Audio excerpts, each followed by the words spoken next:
40,000 black, brown, and poor white people are disposable. Pray for that community.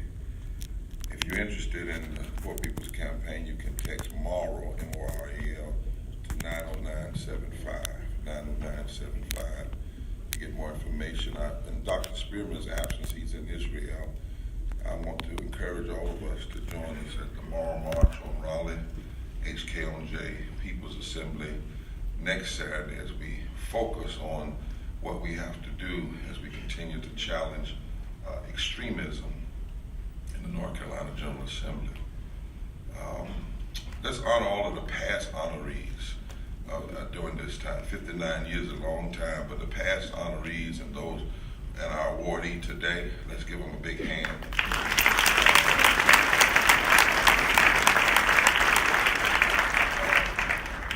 I'm still a little teary. I had to eulogize my baby brother just 2 weeks ago. He was diagnosed with rare form of pancreatic cancer on December 3rd and died on January 3rd. Before he died, he told me, he said, "Billy, I want you to know I thank you for everything you've done for me. I love you. Don't stop doing what you're doing and watch your back." A lot of people told me to leave the road, but I've been kind of like David. I cried so much for 30 days. When he died, I got up and washed my face because I know he can't come back to me, but we can go to him. Amen. And so I've had to do, some of us have to find our own ways and to mourn in public, and so you just being here with you helps me, and I want to thank you for allowing me to be here this morning. I do have one thing I'm a little angry about, but I guess I might as well get over it. My son decided to come to A&T.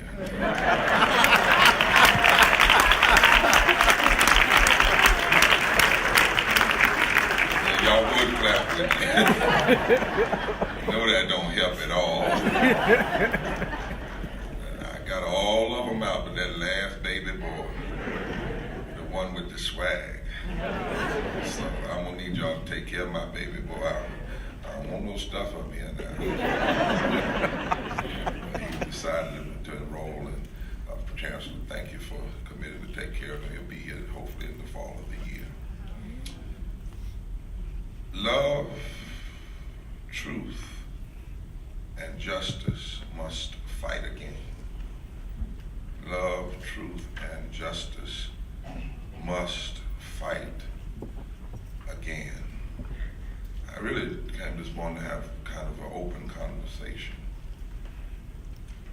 Those in the sit-in movement, and we have a living legacy in our midst, were fighting for love.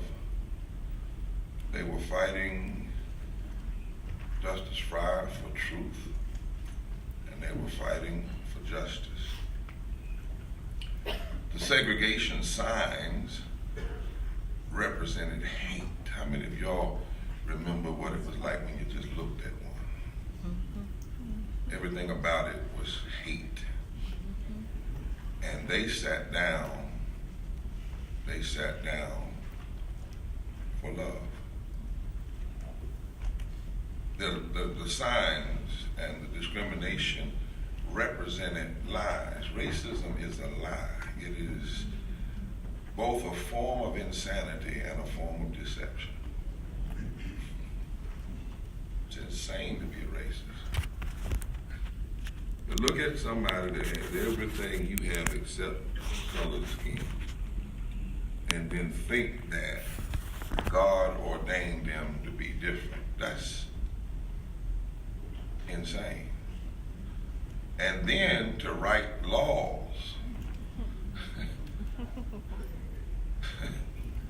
either in the 60s or today, is a form of insanity. And it's ultimately a lie. Racism is a lie. That's why it should not surprise people sometimes that people, even modern day, who engage in supporting racist politics, and I'm not just talking about words, I'm talking about politics, should not be surprised to you that they will also steal money from the poor and the working class and give it to the wealthy. That shouldn't surprise you. It shouldn't surprise anybody that a legislator or a congressperson who is against fixing the Voting Rights Act is also against living wages. Because grandmama told you, scratch a liar, you find a thief. Whoa. Wow.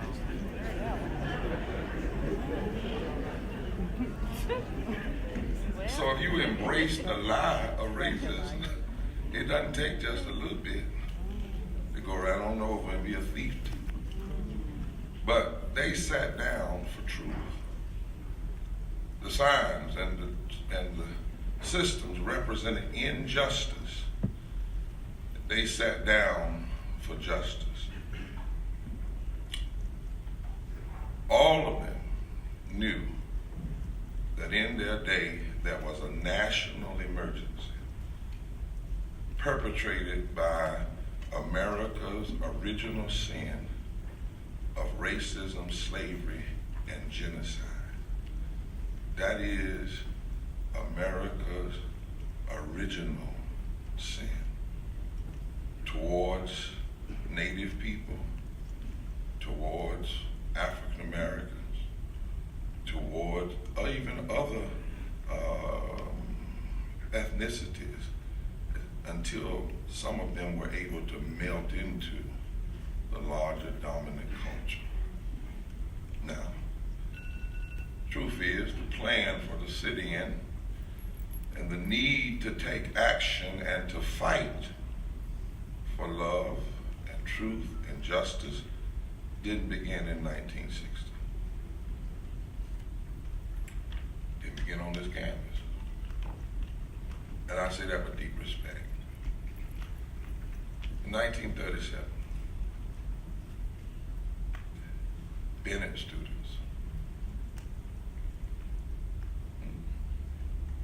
40 years, 1937, 47, 57, 67, 30 years before Dr. King, 31 years before Dr. King's assassination, nearly 20 years before the Montgomery bus boycott movement. Bennett students protested in downtown Greensboro, the movie theaters, because of the depiction, not just where they sat, the depiction of black women in film. They had a women's march. And the segregation of the movie theaters. President Jones, the president of the college, and by the way, if you have not given something toward Bennett College, we need to do it now.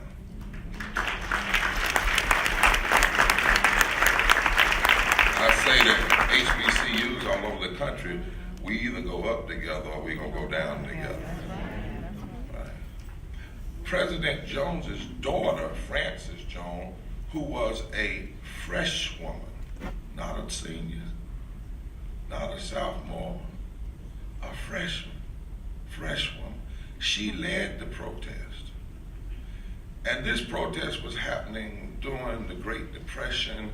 Jim Crow was ruling the South. Roosevelt was in office. We were headed into war.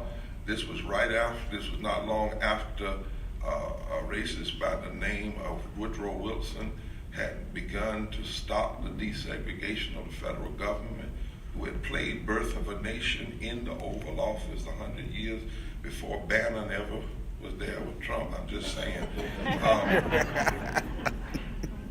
Because, we keep getting people saying we have a racist or a person with racist tendencies in the White House now. I'm like, when haven't we had somebody that was impacted by America's racism?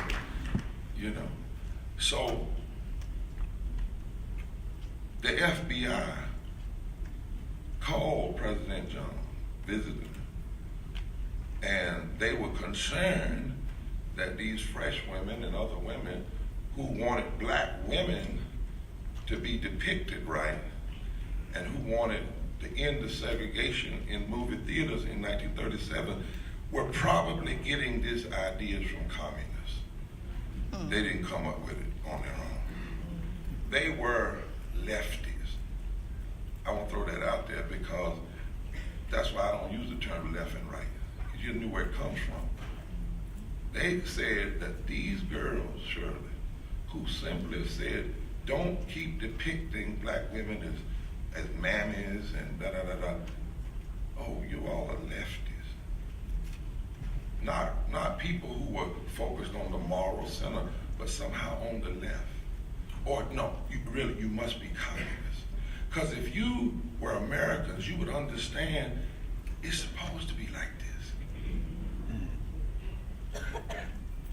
Only way you can be believing that you ought to be treated right is because there must be communist influence.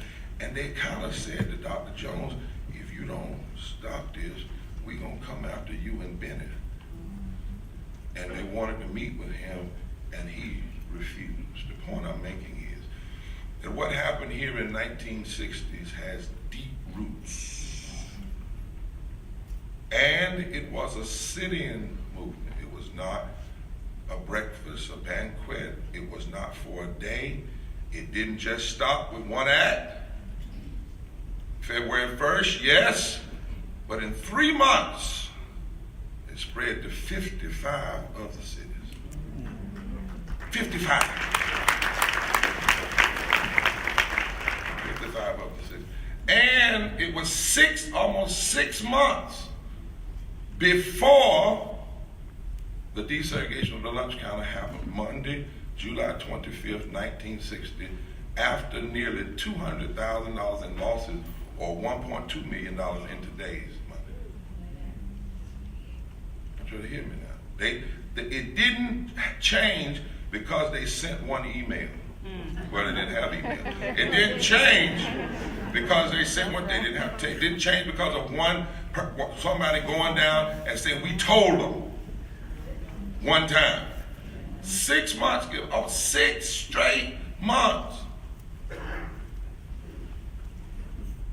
And why did the students make this decision? Over against the warning of concerned parents, who surely had to be calling the chancellor that day and said, look, I ain't what y'all doing up there. I didn't teach my, send my baby. And cautious college presidents who were not scared, but they were concerned for their baby. The students, folk would kill you. But the students had to defy all of that. And they did it because they knew that the evil of Jim Crow and its systems of structural racism was a national emergency. They also knew that the civil rights movement needed a boost of energy. Because even then, there were some that were saying, well, let's just negotiate and work behind the scenes, and by and after a while, they'll give us our freedom. You know Dr. King got put out of his own denomination. You do know that, right? They understood you're not even going to get people to negotiate in the back if there isn't some pressure out in the front. There's no reason for negotiate. There's no reason for folk to come to a table. I mean, you know, a broke clock is right twice a day, and Trump is right on that point. He ain't right on much, but he is right on that point. You got to give him that. You have to create some kind of tension, right? So in light of all of this, I got a question. How do you honor the sacred memory of these acts? Those who have gone on, those who are yet alive. How do you really honor that? Well, I can tell you something that I've been saying across the country the last month or so about Dr. King's celebration. I don't do celebrations no more. I just can't do it no more. Because you don't celebrate martyrs. You don't celebrate people who put their lives on the line.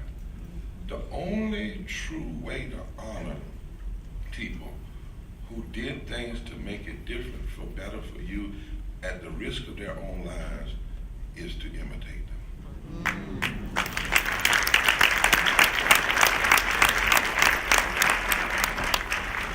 It's actually a form of dishonor to merely celebrate or talk about what they did and not talk about how what they did ought to inspire us to do what we did. Now, the Bible says in Matthew 23, woe unto those who love the tombs of the prophets, but not prophets who are alive. The only way to honor my brother, the other three, and the hundreds others is to recommit and engage. And for us to join the work to be done now. Those students knew then that there was a national emergency. I have a question. Is there a national emergency today? Yes. And it is not at the border. No.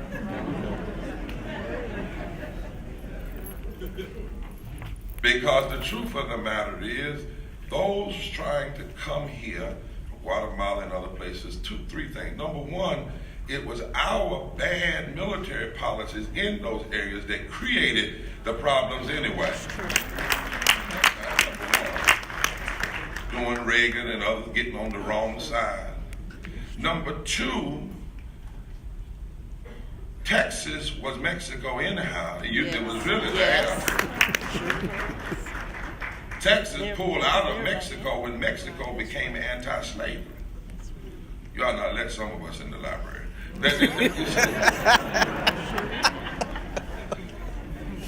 Right? So they're not crossing the border crossed them. That's right. And then thirdly, how is it that that people say they're mad at Latinos and Mexicans, but you're not mad at the people that hire them illegally, use them, make money off of them? And then fourthly, how in the world can a country of immigrants be against immigrants and want to put laws in place today that if those same laws were in place in the 1920s, your own great-grandmamas wouldn't have been able to come in? So we have a national emergency, but it's not at the border. Does love, truth, and justice need to fight today? Can we have a conversation? Let me talk this out. Does love, truth, and justice, you think, need to fight today? Yes. Now the signs are down. And most modern day racists are cordial.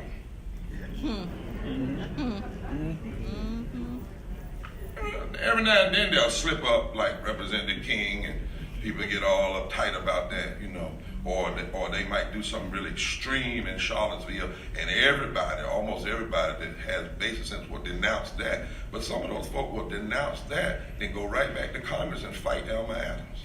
Amen. See? Because some people have defined racism today as mere rudeness, not rules, regulations, and policy. And most of the time today, even those who believe and engage in supporting racist policies, or what the lawyers would call policies of disparate impact. That's what racism is, policies. Is that a legal term, Justice? Could I make disparate impact? Yeah, right.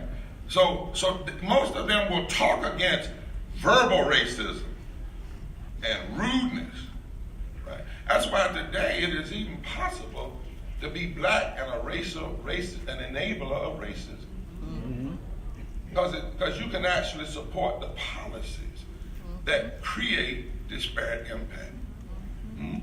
Sometimes folk will give in and vote and support unjust policies, even though they look like. And the irony is, a lot of the people that support racist or this policies of disparate impact also are the same ones that support policies that hurt mostly poor white people. I'm just having a conversation this morning. So I want to suggest to you this morning that we are in a national emergency today. And I want to identify that emergency a couple of ways, Sharon. Number one, racism is still alive and well. And so that I'm clear, I want to focus on voter suppression. The most underreported national story in this country right now. We don't know yet what Russia did, but we know what racist voter suppression has done. It's alive and well. 26 states since Shelby, long before the current occupant of the White House, passed voter suppression laws, represent 54% of all African Americans. We know that. North Carolina had the worst after the Shelby decision, when the Supreme Court in a 5-4 decision basically said there was no more need for pre-clearance in the country, because basically we had kind of ended racist voter suppression. Florida and Georgia, we just saw clear in your face voter suppression. That's why this morning, the color of change and rebuilding broken places, we are saying to companies, it's time for companies in Georgia, Florida, and North Carolina to make a stand, just like they made a stand rightfully with the LGBTQ community. Right? You know, when they pass laws to hurt the LGBT community, companies said, we will pull out of here. And all of a sudden, the legislators started, well, they should do that, but they should also make a stand and say, if these legislators and governors are supporting and encouraging racialized voter suppression policy, we'll pull out as well.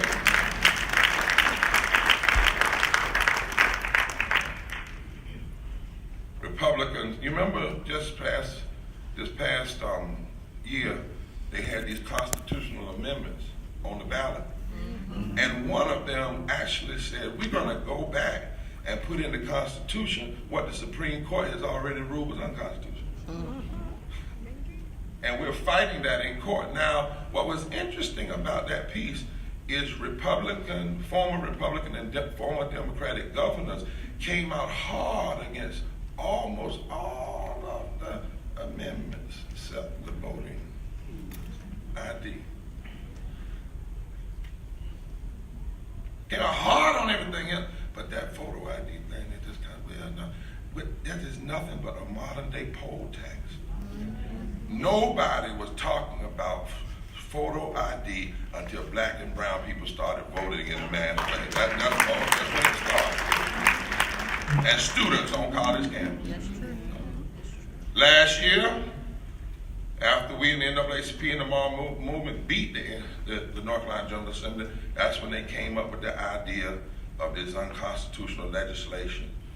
We've got congressional plans that are racial gerrymandering that are yet to be fixed in this state, which means we have an unconstitutionally constituted General Assembly and congressional representation.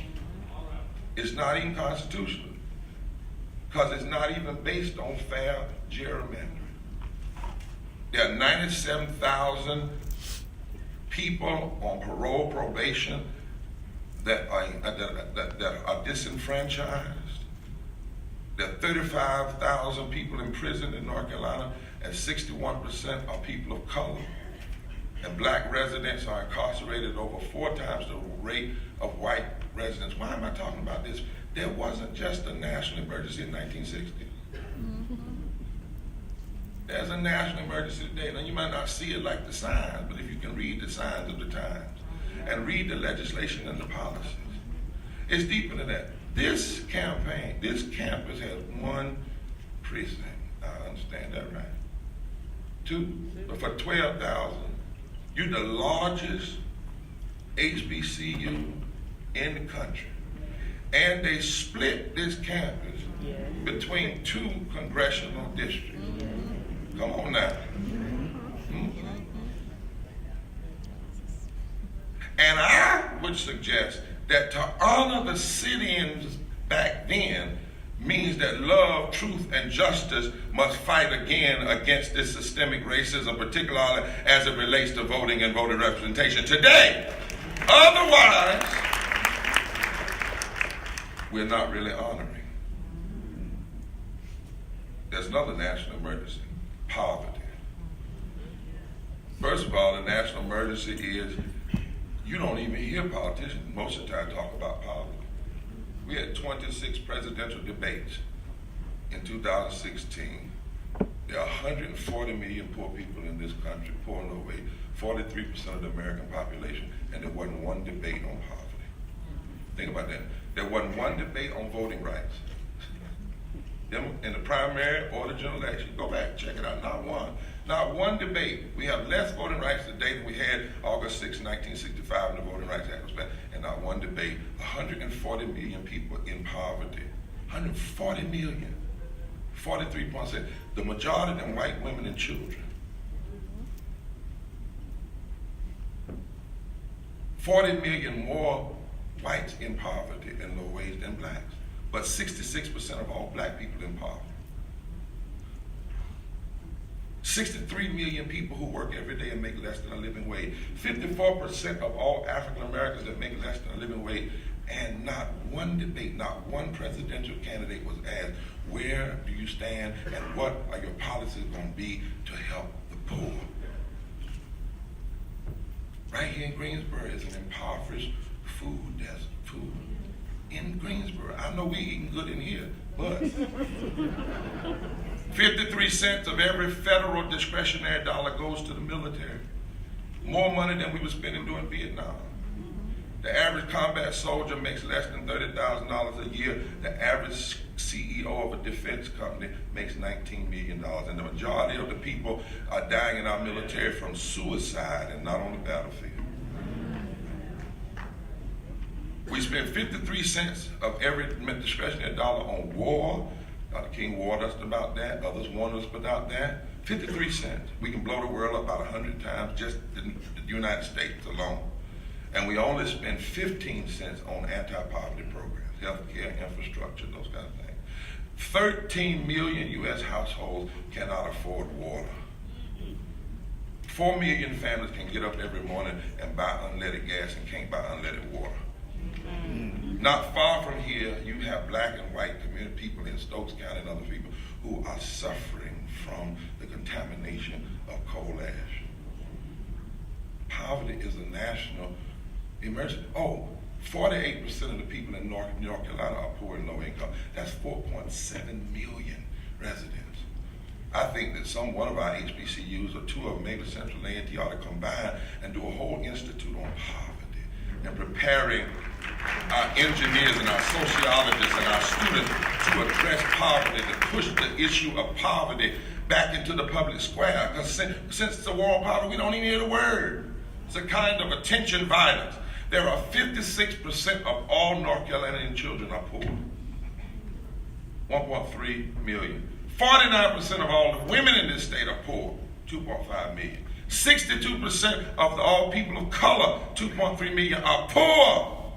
39% of white people are poor. That's 2.4 million. So there are actually more white poor than there are black, but combined together, there are 4.7 million residents in this state that are poor. That's one of the reasons why I say to preachers all the time, and I can say it as a pastor 30 years, it's a sin and a disgrace for you to get up on Sunday morning and ask your people to give tithes and you're not fighting for them to have a living wage.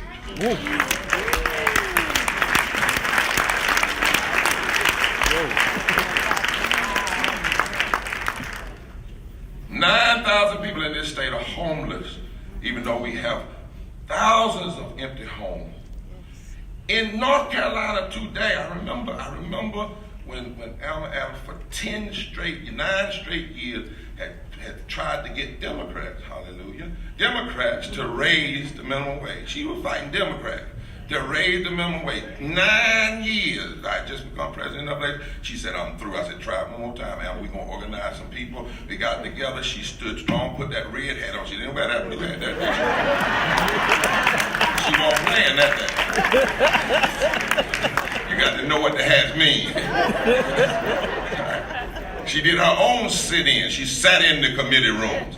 She sat on the floor. She stood when necessary. She wouldn't back up. Democrats, no, Alma, it ain't time. You know, they're going to call us this. They might call us communists. They might call us lefty. She said, oh, my people are hurting. And she pushed until this state was the only southern state to raise the minimum wage. And yet, with that effort that happened, 2007, 8, I believe it was, today in North Carolina, you got to work 87 hours a week at minimum wage to afford a basic 2-bedroom apartment. 2 million workers make under $15 an hour. That's 49% of North Carolina. And watch this.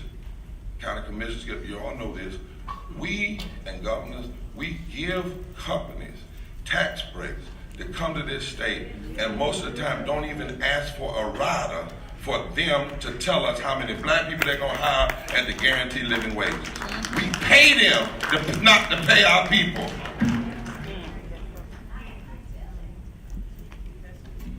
There is a national emergency afoot. And if we're going to honor the sit-in movement, we can't just remember what they've done. They did. Healthcare, ecological health. There are 1 million people in North Carolina that are uninsured, and it doesn't have to be. We could cover 500,000 today. 500,000 if we had expanded Medicaid expansion, not Obamacare, the Affordable Care Act. 384,000 and 500,000 are white, 30,000 are veterans. I wish I knew all the political people that were here today. I do like to be in Tennessee. I'd ask folks to stand. So I could really see, because a lot of folk will come to your banquet and be against you. A lot of folk will sit on your mouth. That's why we need to stop that foolishness. We'll put people on a Martin Luther King program, and they'll get up there and say, I honor the cause. Just lying. And we clap. See, you should not be an accessory to somebody else's lie. You should love them enough not to put them in a position to lie. You know, and if they come and say it, somebody ought to get right up behind them and say, now you just said that you love Dr. King. You know, Dr. King was for health care. And how you been voting on that? You know, time out for this playing. You can't honor people who dare to sit in and challenge the system, and then 60 years later you go along with it. We can't do that. Did you know in Greensboro, I don't know if they told y'all this, you know, but in Greensboro, if they had expanded the Affordable Care Act, Chancellor, there would be 3,000 more jobs in Greensboro by 2020, and there would have been 17,000 people would have gotten health care in 2016 alone. And I know y'all don't need any money, but there would have been $1.3 billion additional money in the county's economy. And you all have lost $2 billion in business activity since 2016. And you've collected $11.6 million less than you would have collected in county tax revenues because we didn't expand Medicaid. And that's why I tell folk in civil rights and other organizations, when we get in our meetings and fight over foolishness, we are foolish.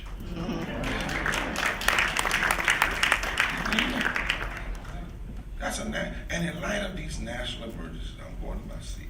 I just want to have a conversation. If we are going to honor the sit-in movement back then, all I came to say was love, truth, and justice must fight again. And if they sat in because there was a national emergency today, then we ought to be sitting in now.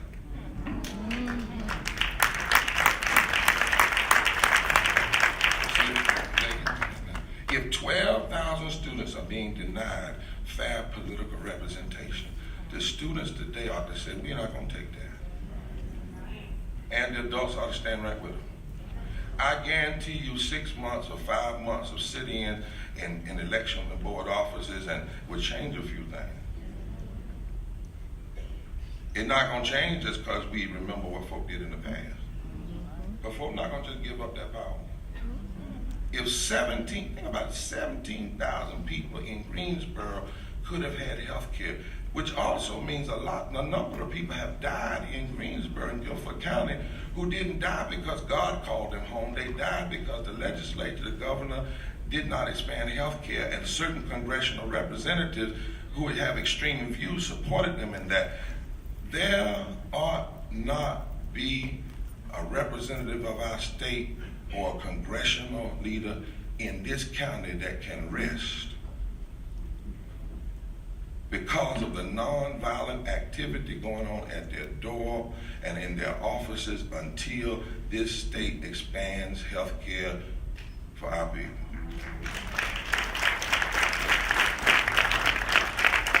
It's not enough to merely remember. Some will tell us, as I said, negotiate and wait, but that's not how it works. No elected official should be able to exist in this county peacefully, and I'm not talking about violence, I'm talking about nonviolence.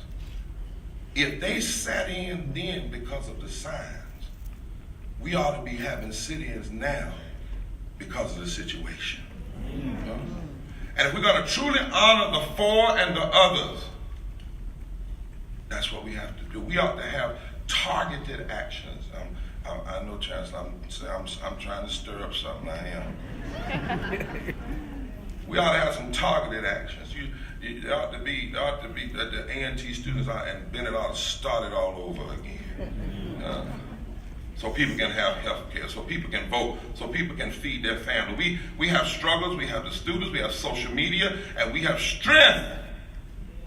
And I say this in love, and I've said it around the country. And if we don't take on our national emergencies today, and it's not just Trump, it's the policies, some that existed before he was in office and some that will exist after when he's out of office, and probably better because the next person will have sense enough not to talk so doggone much. If we just lay wreaths and say great words about what they did, we actually dishonor. Lord, Holy Ghost, why do you have me say that? We actually dishonor the memory of those before us. Coretta Scott King once said when somebody asked her, "What about your husband being killed? What do you think about violence?" She said, "Well, that's a form of violence." But then she said, taking health care is violence. Not providing education is violence. Not letting people have a living wage is violence. She said, taking people's culture is violence. Not letting people have labor rights is violence. And then she said, but there's one more form of violence, and that is an apathetic attitude that refuses to be involved.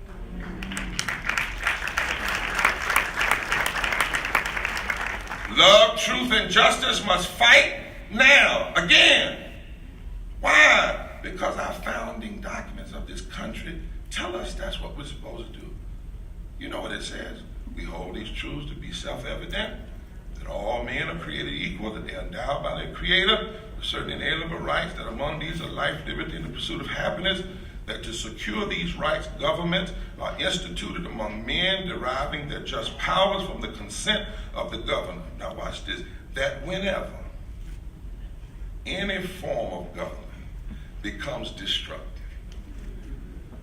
to these ends, it is the right of the people to alter or abolish and to institute new government, laying its foundation on such principles and organizing its power in such form as to them shall seem most likely to affect their safety and happiness. Prudence indeed will dictate that governments long established should not be changed for light and transient causes, and accordingly all experience have shown that mankind are more disposed to suffer while evils are sufferable than to right themselves by abolishing the form to which they are accustomed. But when there has been a long train of abuses and usurpations, pursuing invariably the same object, evinces a design to reduce them under absolute despotism, it is their right, no, it is their duty to throw off such government. We've been talking about health care for 100 years. That's a long train of abuses. We've been dealing with racism for 400 years. That's a long train of abuses. We've been trying to get voting rights, right, ever since 1870, and we still have people trying. That's a long train of abuses. We've been dealing with poverty far too long. It's a long train of abuses. And even our Constitution says it is our duty to alter, like they did, the course of the nation. Well, I know some of you are church folk, and you don't care what Coretta Scott King said. You might like her, but that's not going to move you. And the Constitution, that's all right too. But some of y'all need a word from the Lord. So let me give you one. That says why, if we're going to honor those four, I'm just going to say it, before the end of this semester, there ought to be some new sit-ins in Greensboro. Because if you take it, they're going to give it to you. If you take this campus being split, they're going to split it. If you take them denying health care, they're going to deny it. And even if they don't change, you ought to do enough that at least when history is written, it says you didn't accept it. Well, how I know this? Listen at this word from the Message Bible. You can check it out. Psalm 78 said, "Dear friends, bend your ears to what I tell you." I'm chewing on a morsel of proverb. I want to let you in on some sweet old truths. Stories we heard from our father's counsel. We learned at our mother's knee. We're not going to keep it to ourselves. God's fame, God's fortune. I want to tell you about the marvelous thing he has done. God planted a witness in Jacob. He set his word firmly in Israel. Then he commanded our parents to teach it to their children so that the next generation would know all the things that God has done. Never forget the works of God. And then verse 9 says, "But there came a day that the children of Ephraim had everything they needed to win, but refused to fight." That is the saddest scripture in my estimation. One of the saddest in all of the text of the Bible. The children of Ephraim, those that followed Moses, those that followed them, those that followed, had everything they needed to fight and win. They came from a people who fought with less and won. And then when they came to a place that they had everything they needed to win, they forgot that God had brought them out of Egypt. God had split the sea, and they chose not to fight. My word to you today, as I remember my brother's last words to me, don't you quit. God has done too much for us to quietly take some of the stuff we're taking today. We have more now than the four had. We have more now than the students had. We can't give less than what they gave. There is a national emergency, and it's time for you and I to sound the alarm. Anything less is to dishonor those whom we claim are our heroes of the past. Love, justice, and truth must fight again. Where is it that we need to sit down? Not just in here, in the comfortable spaces of this breakfast, but where is it that we need to sit down until love stands up, until justice stands up, until truth stands up, until voter suppression is eradicated, till health care is provided, till living wages come? Let us pray that 59 years from now, somebody can honor us